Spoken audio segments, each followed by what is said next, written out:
Hey guys, so here's the center of Nha Trang. I'm actually just gonna walk down here to the end in this direction here, because I've not been all the way to this bridge here.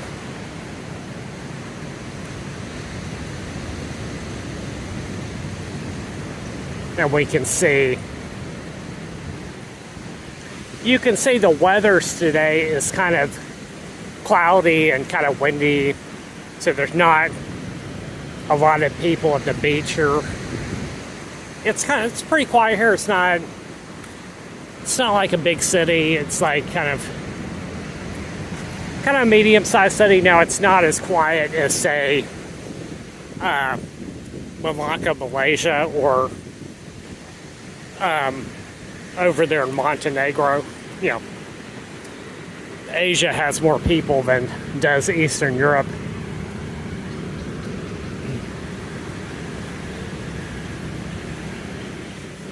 So we're going to pass by these 5-star hotels, resorts, and just take a look.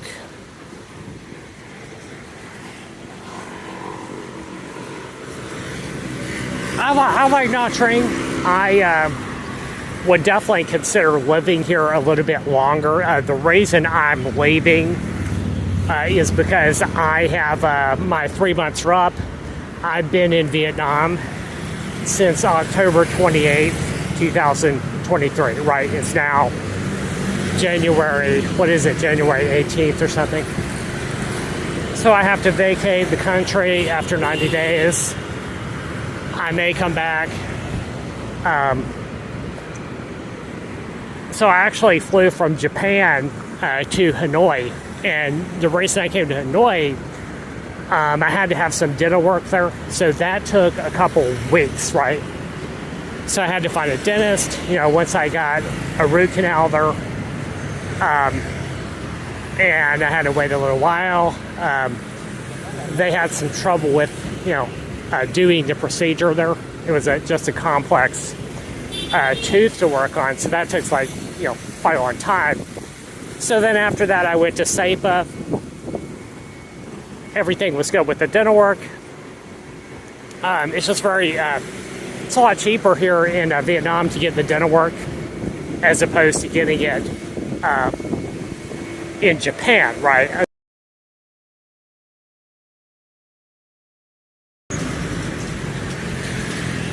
So you got the Sheraton up here, which is American prices here.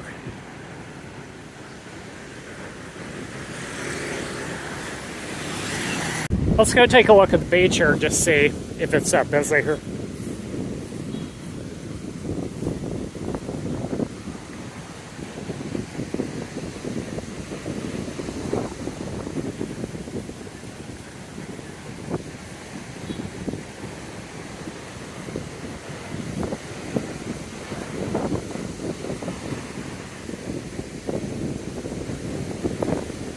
So I went, after I had that done, as I said, I went to Sapa.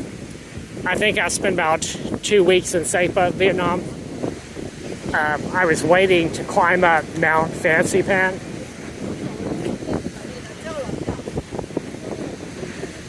And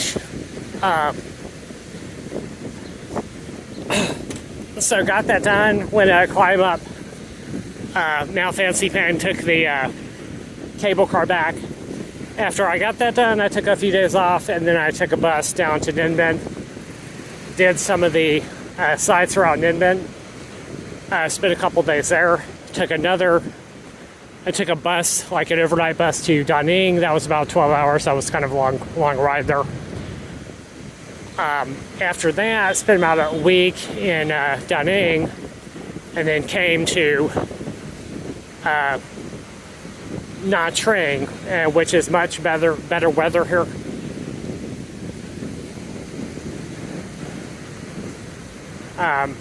Been to perfect weather, great city here. I would probably choose this place over Thailand as well, and just because there's a few different reasons for that. I mean, Thailand is alright, but Nha Trang, well, one is cheaper here, right? And it's not as crazy with all the bars and the bar girls and the massage girls who are standing outside. And you got the old, people who are coming, old men who are coming there, But it's all right. I mean, the food is good, but I would probably choose this place because it's just a little more laid back, than places in Thailand, And it's cheaper too, right? It's just easier to, I got the oceanfront room here. If you're on a budget, a low budget, like me, and you're just living like this. Over in Thailand, it's a noticeably more expensive place to be living at, especially during the winter, right? So it's higher prices. You might be. I'll try to give you an idea of how much the difference is. Over here in Vietnam, in Nha Trang, I could probably get 1 month for one of these hotels for between only $230 for 1 month and $350, something like this. Over in Thailand, you're probably looking at somewhere between $350 and $500, right? So it's just a little bit more. Nha Trang Center. I have not seen this place here. Maybe I'll go take a look at this place and just see what's in here.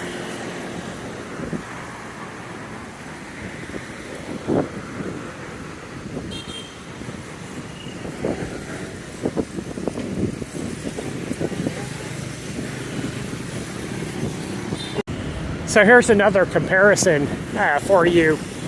Miami Beach. Well, right now, Miami Beach is crazy expensive. It didn't used to quite be that expensive, like, say, back 20 years ago, like when I was younger. Miami Beach, I used to could go there and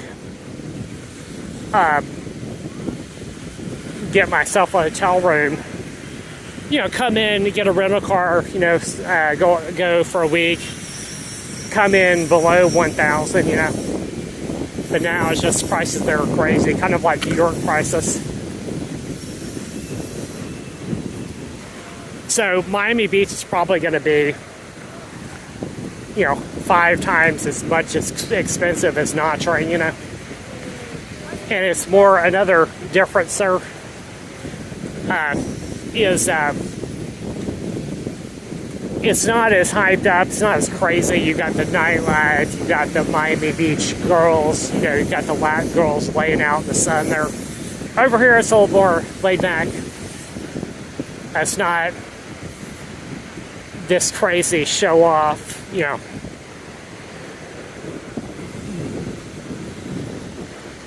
It's kind of over there in Miami, it's kind of like people have a lot of money and they like to show off,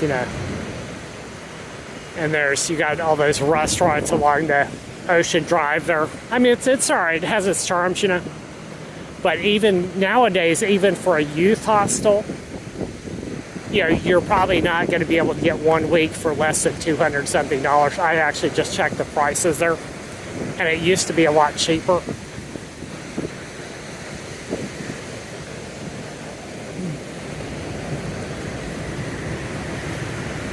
I think I actually stayed, I stayed a couple years ago, maybe about 5 years ago. I stayed in Miami at a hostel there. Actually, I stayed at several of them. They were about $20 a night. Now I think it's like 30 or 40, 50, something like that.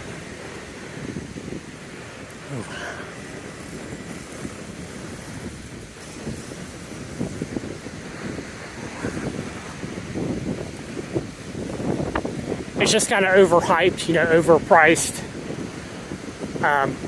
too popular.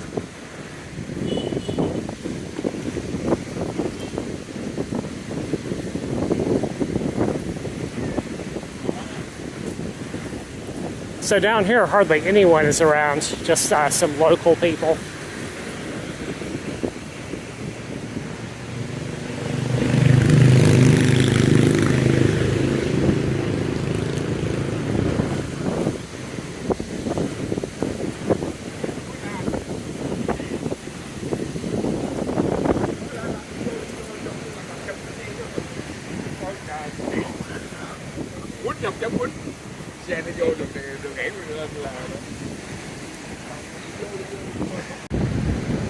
So let's see here. So down here, which is the north part of the island here, if you go across the bridge, what I'm told, this area is cheaper. So even cheaper than what was over there. The area that I'm staying in is pretty far. It's like pretty far south, right, a mile or so south of the center. And from my understanding, right, that's a lot of boutique hotels there. So up here, you've got some apartment buildings that are affordable.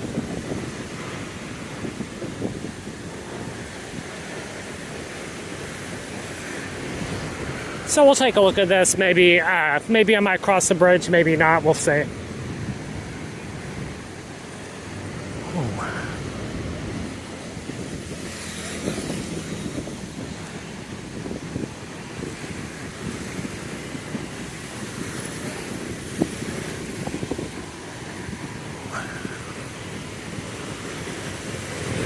Almost there. Hey guys, here's the seawall.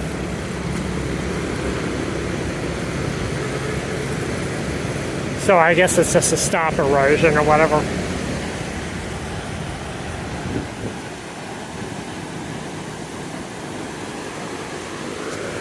And back this way we have the hotels that I just left. Let's see what else.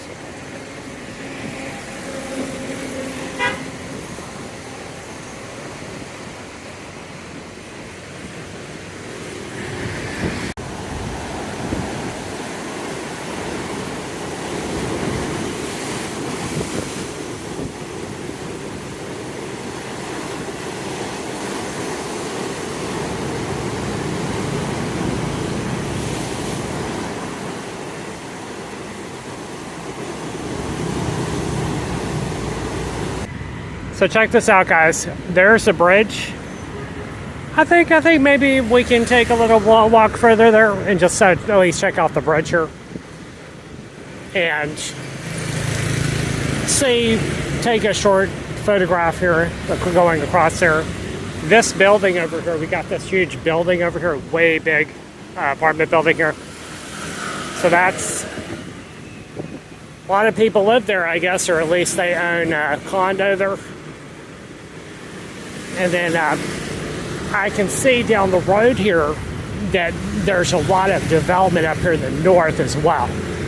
So maybe when I come back to Nha Trang, I'll go ahead and rent a room up here and just check it, you know, see what this area is like. Check this out, guys. One of the biggest buildings I've ever seen in terms of size there. Kind of like Malaysian or Chinese, even bigger.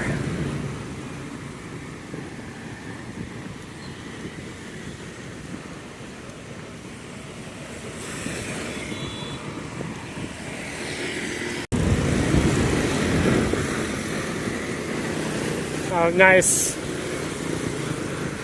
panoramic river here, bay.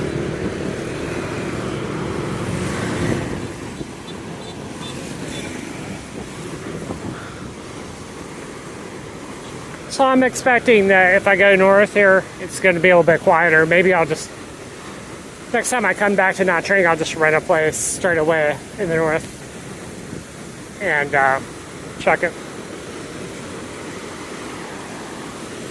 So you got a little channel here with some waves coming in.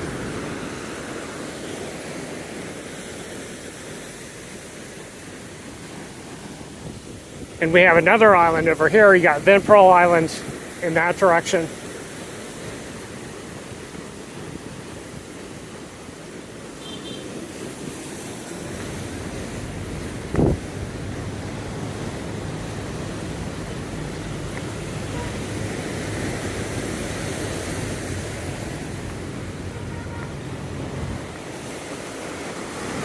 All right, let's go back and take a look at that shopping center.